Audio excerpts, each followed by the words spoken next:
My name is Emily Mercer. I was 34 years old and 3 days out of spinal surgery when my father decided my house belonged to him. Late Friday, while I lay flat on my back with a brace cinched around my waist, he called and announced, "We'll be using your place for 3 days. It's perfect for our beach trip." He didn't ask what the surgeon had said. He didn't ask if I could walk. He spoke as if the decision had already been signed in my name. I told him I could barely stand long enough to reach the bathroom and asked them to come the following week instead. My mother answered from the background, her voice calm and final.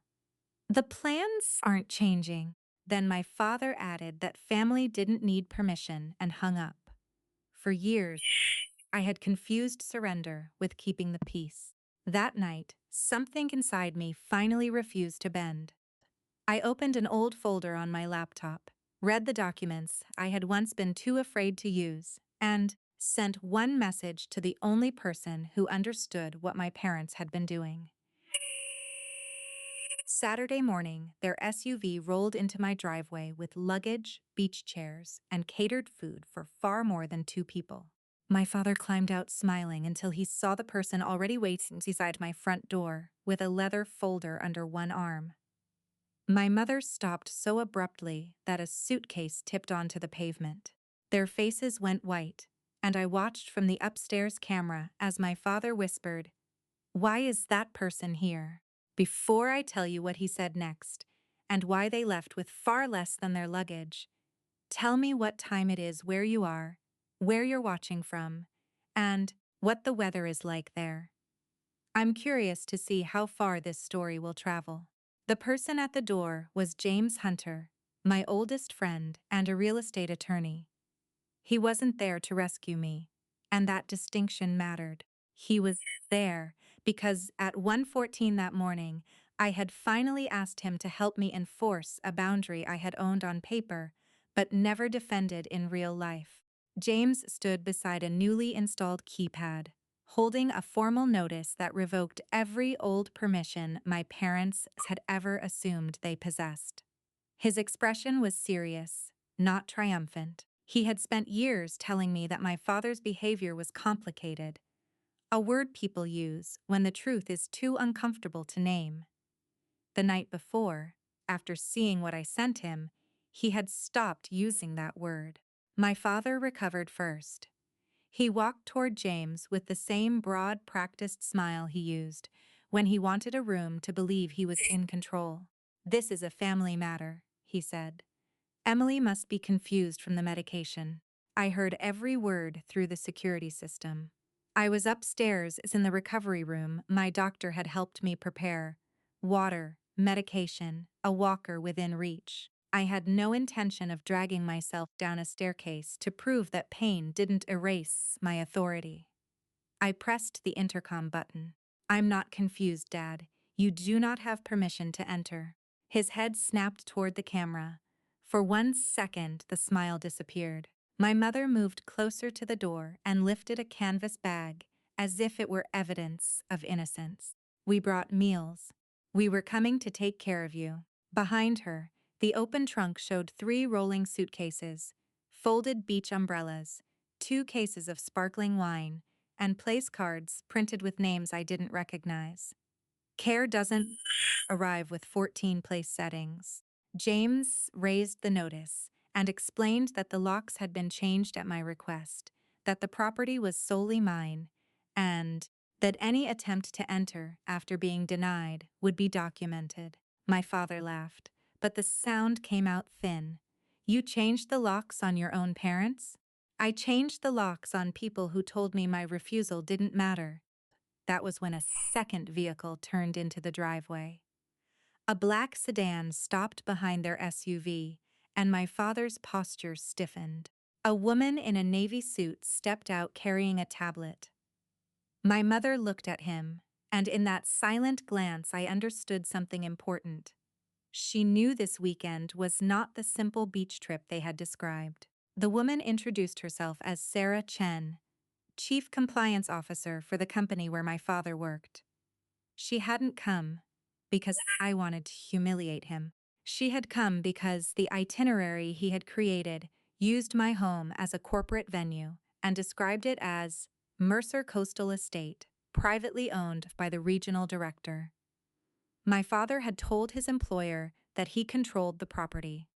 He had also requested reimbursement for catering, transportation, and what he called a private venue fee. The fee was supposed to be paid to a holding company I had never heard of. Sarah asked him whether he wished to explain before the invited executives arrived. He glanced at the windows, perhaps hoping I would appear, weak and apologetic, and save him from the consequences of his own decisions. Emily gave me verbal approval weeks ago. She's upset because the surgery made her emotional. The lie was so immediate that it clarified years of confusion. He wasn't misunderstanding me. He was rewriting me. I opened the folder on my laptop and sent Sarah the recording of Friday's voicemail, the text where I had written, "You do not have permission to use my house," and his reply, "We are coming anyway. Stop being dramatic." James had advised me not to argue in real time. Facts were harder to twist when they arrived with dates. Sarah read the messages without changing her expression. My mother began pulling at the handle of one suitcase. "This has gone too far. We should all go inside and talk privately." I almost laughed. Privacy had always been their favorite shield. They wanted every offense hidden inside the family and every sacrifice displayed in public. "No one is coming inside." My father stepped toward the door and reached into his pocket. I knew what he was searching for, the spare key I had given them 4 years earlier, before I understood that access could become entitlement. He slid it into the old backup lock. It didn't turn. The small failures seemed to enrage him more than Sarah's presence. He twisted the key again, harder. James told him to stop. My father looked up at the camera and said, "You have no idea what you just cost me." My incision pulled as I shifted against the pillows, but my voice remained steady. "Actually, Dad, I know exactly what you tried to make me pay for. 18 hours earlier, I had believed the argument was only about unwanted guests. Then my phone lit up with an email my father had accidentally forwarded to me instead of his assistant. The subject line read, "Harbor Line Leadership Weekend, Final Schedule." I almost ignored it. Medication made the screen blur, and every movement sent a hot line of pain across my lower back. But the preview showed a photograph of my house. Not a casual snapshot, a professionally edited image taken from my real estate listing, with my address beneath a gold logo. I opened the attachment and felt the room become very still. The document described my home as a family-owned coastal retreat available for executive hospitality. It promised private bedrooms, a chef's dinner, sunrise on the deck, and exclusive access to the beach path behind my property. 14 people were listed. Several were senior executives. 2 represented a company my father had been courting for months. The final page showed expenses already submitted for approval: catering, car service, equipment rental, and a $12,000 venue fee payable to Mercer Coastal Holdings. I searched the business name. It had been formed 6 weeks earlier. The mailing address was my parents' house. My mother was listed as the organizer. My father had not planned a beach trip. He had planned to turn my recovery home into a stage for his promotion and collect money for using a property he did not own. That discovery didn't shock me as much as it should have. It fit a pattern I had spent years reducing to harmless family habits. When I was 17, he had taken the money from a design competition I won and used it as a deposit on a car, promising to repay me after his bonus. He never did. At my college graduation, he told relatives he had put me through school, although scholarships and 2 jobs had covered nearly everything. When I bought my first apartment, my mother held a housewarming party before I had unpacked, invited 40 people, and introduced the place as our little city base. Each time I objected, they acted wounded. Each time I backed down, they called the silence proof that I had agreed. The beach house was supposed to be different. I bought it after 12 years of working as a structural engineer, saving quietly and saying no to every suggestion that I add my father to the deed for estate planning. The house wasn't enormous, but it was mine. White siding, a narrow deck, and a view of the water between two dunes. More importantly, it represented a life they had not financed, arranged, or claimed. Still, I gave them a spare key. I told myself trust required generosity. My father heard ownership. The week before my surgery, he had asked whether the house would be empty during my recovery. I said no. I would be recovering there because the main floor could be arranged for limited movement. He replied with a thumbs up emoji. Now I understood that he had not forgotten. He had calculated that I would be too weak to resist. I called James. At first, he tried to slow me down. He asked whether the company itinerary might be a draft, whether my father had intended to get permission later, whether confronting him while I was medicated was wise. His caution hurt, because it sounded like the language I had used against myself for years. I told him I didn't need help interpreting the evidence.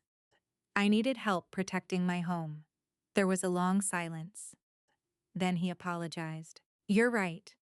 I'm treating this like a misunderstanding because I don't want to believe someone would do this to you 3 days after surgery. That was James's flaw. He searched for reasonable explanations long after unreasonable people had revealed themselves. But once he accepted the fact, he became precise. He reviewed the deed, confirmed there were no shared interests, arranged the emergency lock change, and drafted a written revocation of access. He also told me the corporate documents raised issues beyond a family boundary. I could refuse entry and stop there, or I could notify the company that my property had been represented without authorization. My finger hovered over Sarah Chen's email address. I knew what my father would call it: betrayal, disloyalty, revenge. But what do you call it when someone uses your silence as a signature? I attached the itinerary, the texts, and proof of ownership. In the message, I didn't insult him or speculate about his motives. I wrote only what I could prove. I had never authorized the event, never agreed to a venue fee, and explicitly denied permission after learning they intended to come. Sarah replied at 2:03 a.m. She asked me not to delete anything and said she would arrive before the scheduled guests. That was the moment the story changed. Until then, my parents had controlled every conflict by making it emotional and private. I had finally moved the truth into a place where tears, guilt, and family titles could not rewrite it. Back in the driveway, my father stopped twisting the useless key only when the first invited guest arrived. A silver SUV parked behind Sarah's sedan, followed by another car, then a hired shuttle. Men and women stepped out in weekend clothes, carrying laptop bags and overnight cases. They had expected a polished welcome at a private estate.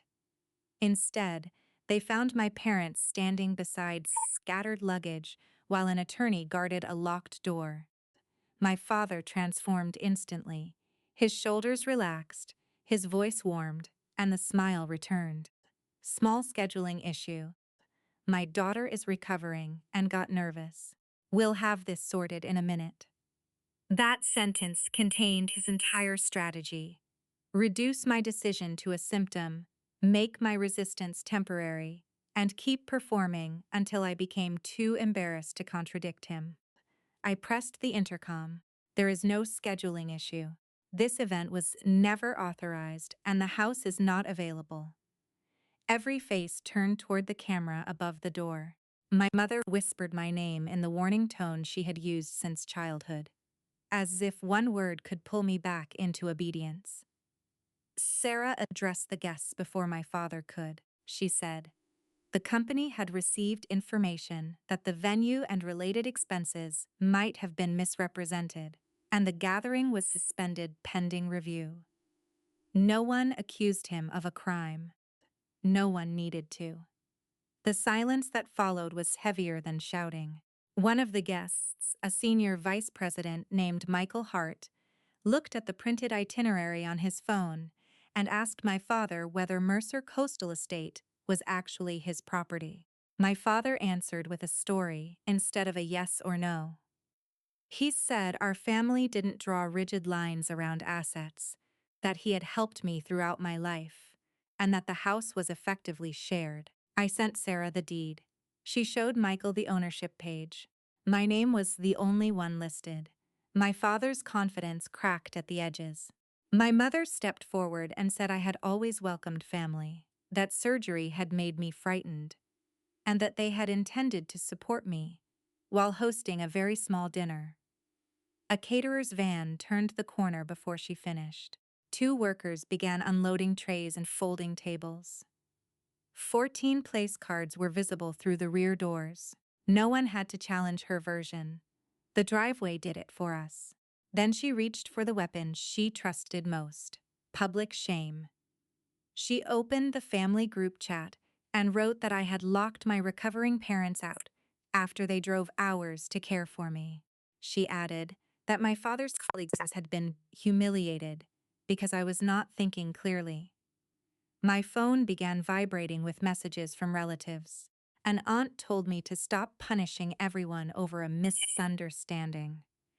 A cousin asked whether I needed someone to manage my medication. For a few minutes, the old panic returned. Their version was moving faster than mine, gathering sympathy while I lay upstairs, unable to stand without assistance. My first instinct was to defend myself with a long emotional explanation. James stopped me over the intercom. He said quietly, "Use the record, not the wound." I opened the group chat and posted 3 items: my written refusal from Friday, the first page of the corporate itinerary, and a photograph of the catering invoice for 14 guests. Beneath them I wrote, "I am safe, medically supervised, and fully aware. I did not invite anyone. I denied permission. Please do not repeat claims about my health to excuse conduct you have not verified." Then I muted the chat. The effect was not immediate, but it was irreversible. My aunt deleted her message. One cousin wrote, "This is not what we were told." Another asked why a family visit required a corporate venue fee. My mother stared at her screen as the story she had launched turned around and faced her. My father saw it happening and changed tactics. He stepped closer to the camera, lowering his voice. "Emily, take this down. You're damaging the family." I looked at his face on my monitor and remembered being 9 years old, standing beside a broken lamp he had knocked over during an argument. He had told my mother I was careless, and I had apologized because his anger seemed more dangerous than the lie. For decades, I had treated truth like a luxury that could be surrendered to keep the room calm. Lying in that bed, I understood that calm purchased with my credibility was not peace. The documents are damaging the story you told. That is not the same as me damaging the family. Michael Hart and 2 other guests returned to their vehicles. The potential business partners spoke briefly with Sarah, then asked their driver to take them back to the hotel. My father watched the opportunity he had built the weekend around leave the driveway. He turned toward the house again, no longer smiling. "You think this makes you powerful?" he asked. "You're going to regret humiliating me." My hands were cold, but my answer came without effort. "I think closing my own door makes me the owner." The driveway emptied, but the confrontation didn't. Sarah asked my parents to remain available for questions, and James suggested they leave the property before the situation escalated. My mother began packing the loose bags back into the SUV. My father didn't move. He stood beneath the camera, staring at the front door as if enough anger could make it open. Then he held up his phone. "I have written authorization. You gave it to me. A document appeared on Sarah's tablet seconds later. It was a one-page letter stating that I had granted my parents unrestricted use of the house for family and professional events. My name was typed at the bottom, above a digital signature. My mother's name appeared as a witness. For one terrifying second, I wondered whether I had signed something months earlier without understanding it. That doubt was familiar. My parents trained me to search myself for the mistake before considering that they might be lying. James asked Sarah to forward the file. He examined the metadata and called me privately. The document had been created 6 days earlier while I was in the hospital. The digital signature was image copied from a contractor agreement. I had emailed my father the previous year when he recommended someone to repair the deck. It was not subtle forgery hidden behind technical genius. It was entitlement wearing office software. Do you want to confront them now? James asked. I looked at the walker beside my bed and the medication schedule taped to the lamp. My body was demanding rest, but the old version of me believed boundaries only counted if I personally defended them in the room. No, I said. I want everything documented. We created what James called an evidence ledger. It replaced the emotional list I might once have written. Respect me. Understand me. Please care. With a timeline no one could argue into a different shape. At 4:42 p.m. Friday, my father announced the trip. At 4:47 I refused. At 5:03 he said they were coming anyway. 6 days before that, someone created a false authorization. 3 weeks earlier, the venue fee had been submitted. Each entry linked to a message, invoice, file, or camera clip. The ledger didn't make me feel brave. It made bravery unnecessary. I no longer needed to win a debate about whether I deserved peace after surgery. I needed only to show what happened. Sarah requested a virtual compliance interview for that afternoon. My father insisted he would participate only if I joined. He likely expected to overwhelm me with the old family rhythm, interrupt, accuse, then offer a partial apology once I became exhausted. My doctor had told me stress could slow recovery, and my pain had sharpened during the morning. I considered declining. Then I realized I didn't need to perform strength for hours. I could enter, state the facts, and leave. We agreed that James would speak only on property issues. Sarah would control the meeting, and I could disconnect at any time. 0. Their faces appeared on my laptop. My parents were sitting in their SUV at a public parking area near the beach. My father's tie had replaced his weekend shirt. My mother sat rigidly beside him, no longer pretending the trip was about caring for me. Sarah began with the authorization letter. She asked who created it. My father said his assistant prepared it after a phone conversation in which I agreed to the event. I said that conversation never happened. He responded before Sarah could speak. Emily, you forget things when you're stressed. James placed the document metadata on screen and pointed out that the assistant's account had never accessed the file.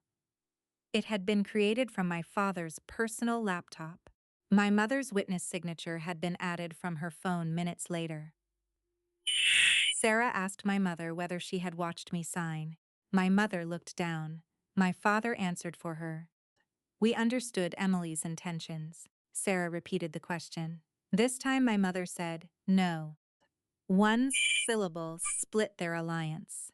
My father turned toward her with an expression I had seen aimed at me countless times. Disbelief that someone under his influence had chosen truth over protection. My mother rushed to soften it. She said they had expected me to agree, that I usually did, and that the letter was only meant to keep the planning moving. That explanation exposed more than denial would have.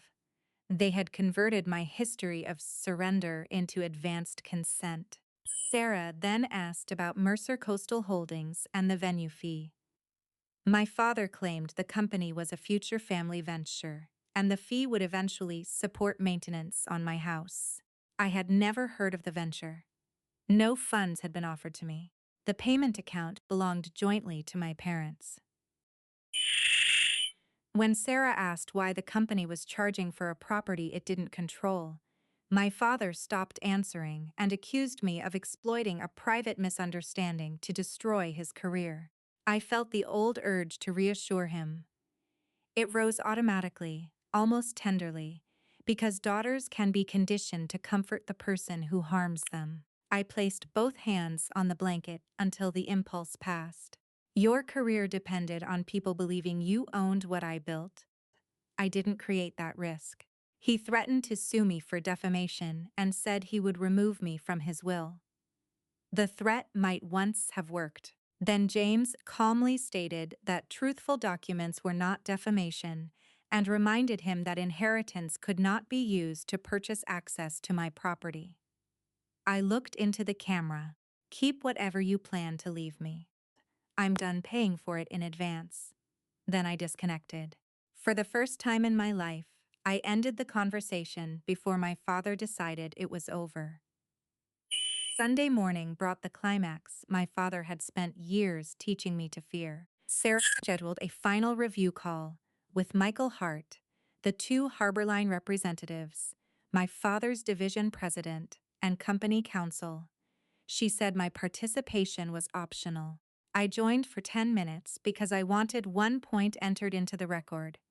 I had not authorized my home, my name, or my recovery to be used in his presentation. My father appeared from my parents' kitchen with my mother beside him. He looked tired but not humbled. He began with an apology that never reached the thing he had done. He was sorry the weekend had become confusing. He was sorry private family tensions had affected colleagues. He was sorry I had felt pressured. Every sentence moved responsibility away from him and laid it gently at my feet. Then Michael Hart asked a direct question. Did you know Emily had refused before you drove to the property? My father said he believed I would reconsider once we spoke in person. Sarah played the voicemail he had left after our Friday call. His own voice filled the meeting. We've already made commitments. We're coming, and you need to stop turning everything into a crisis. No one interrupted.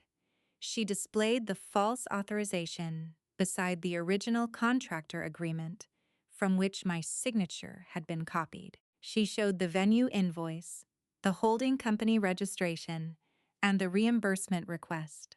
My father tried one final defense.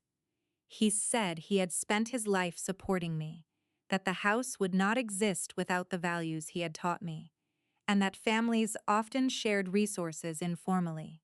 The division president asked whether he had contributed to the purchase, mortgage, taxes, or maintenance. Not directly, he admitted. That word, directly, was his last attempt to place himself inside my accomplishment. I spoke before he could expand it. He did not contribute financially. He did not have permission. He knew I was recovering from surgery, and he expected that condition to make resistance harder. My mother covered her mouth. Then, unexpectedly, she confirmed it. She said, my father had told her I would complain, but eventually give in because I didn't like conflict. She admitted helping with the company paperwork because he promised the retreat would secure a promotion and that they would repay the venue money after the event.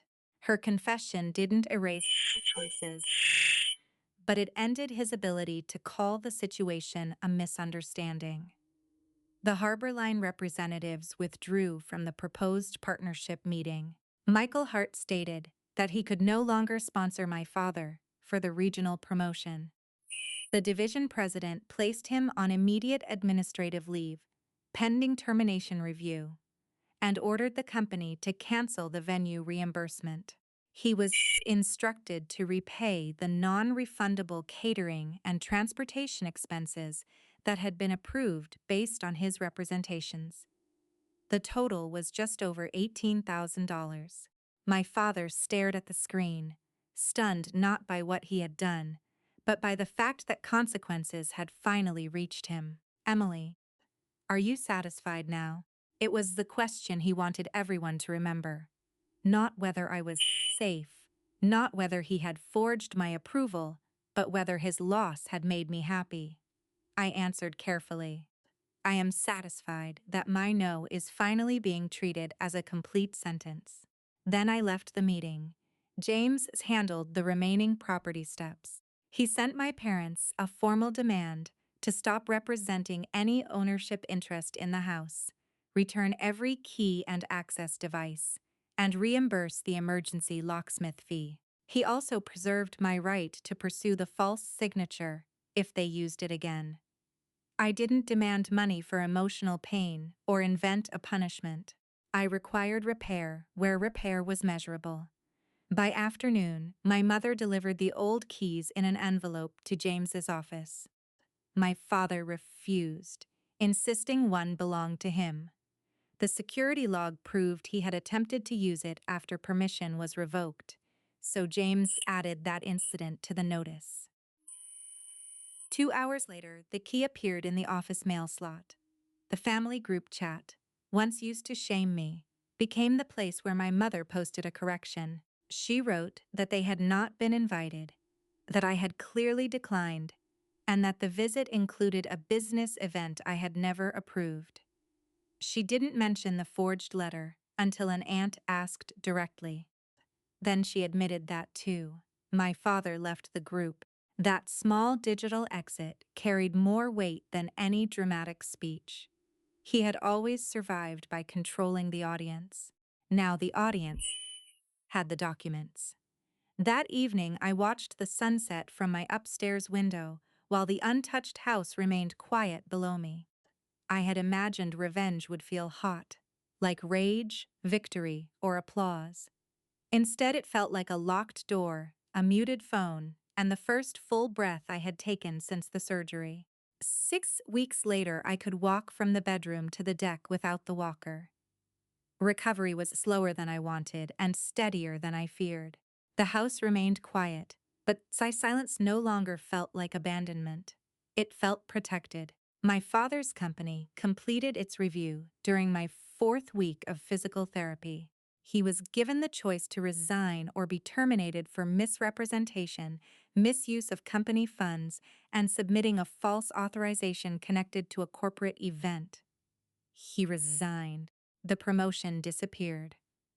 Harborline chose another partner, and my parents repaid the canceled event costs from the savings they had planned to use for a luxury cruise. Those losses were substantial, but the consequence that seemed to wound him most was social. Relatives stopped accepting his version of events without evidence. Colleagues, who once admired his confidence, now understood what it had been built on. He hadn't lost everything because I attacked him. He lost the privileges that depended on everyone else remaining silent. My mother called twice. The first time she apologized for letting things get out of hand. I told her that phrasing made the harm sound accidental. She called again 4 days later and tried without decoration. She said she had helped create the false letter, had repeated claims about my mental state to discredit me, and had valued my father's promotion more than my recovery. I thanked her for naming the truth. I didn't invite her back. Accountability was a beginning, not a key. We agreed that any future contact would happen by phone until I decided otherwise. My father sent one email. The subject line was, "What you've done to this family." Halfway through, he wrote that he was sorry for assuming too much, then spent 5 paragraphs describing his humiliation. I did not answer. James asked whether ignoring it felt unfinished. I told him no. For years, I had closure required the other person to understand me. Now I knew closure could also mean refusing another trial in a courtroom they controlled. James and I were changed by the weekend, too. He apologized again for initially searching for an innocent explanation. I told him support didn't require perfect instincts, But it did require correction when the facts became clear. He accepted that without defending himself. That made his apology different from my father's. We were not transformed into flawless people. We became more honest ones. I updated the security system, removed my parents from emergency contacts, and revised the documents that gave them authority if I became medically unable to make decisions. I appointed a trusted cousin and James instead. That step frightened me more than changing the locks. A key opens a building. Legal authority can open an entire life. During recovery, I also learned how many practical forms respect can take. A neighbor left groceries outside without ringing the bell. My physical therapist texted before every visit instead of assuming access. My cousin asked whether I wanted company and accepted "not today" without making me explain. Those small moments showed how abnormal my parents' demands had been. Healthy care didn't force its way through a locked door, announce an agenda, or require gratitude before it was given. I also created one permanent rule. No family member would ever again receive access merely because refusing felt impolite. On the first morning, I was cleared to walk on the beach. I moved slowly along the boardwalk while the wind pressed against my jacket. The house stood behind me, exactly where it had always stood. Nothing about the walls had changed, yet it finally felt fully mine. I didn't celebrate my father's ruined weekend or lost position. I celebrated the end of a system in which his plans automatically became my obligations. People sometimes call any consequence revenge when they want the person who exposed the truth to feel cruel. But there is a difference between destroying someone, stopping them from using you as protection from their own choices. My father claimed my house because he believed love made my boundaries negotiable. I refused, and the truth claimed everything he had built on that belief. So here is the question I want to leave with you. When a family member calls your boundaries selfish, are they asking for love or asking you to make their life easier at your expense? Tell me where you would have drawn the line. Because sometimes the moment that looks like revenge is simply the first moment of self-respect. Thank you for watching until the final sentence. Everything in this story is fictional, intended only for entertainment, education, and dramatic storytelling. We hope it reminds you that you do not need to stay loyal to a version of someone that no longer exists when their actions keep hurting you. You are allowed to respond to the reality in front of you.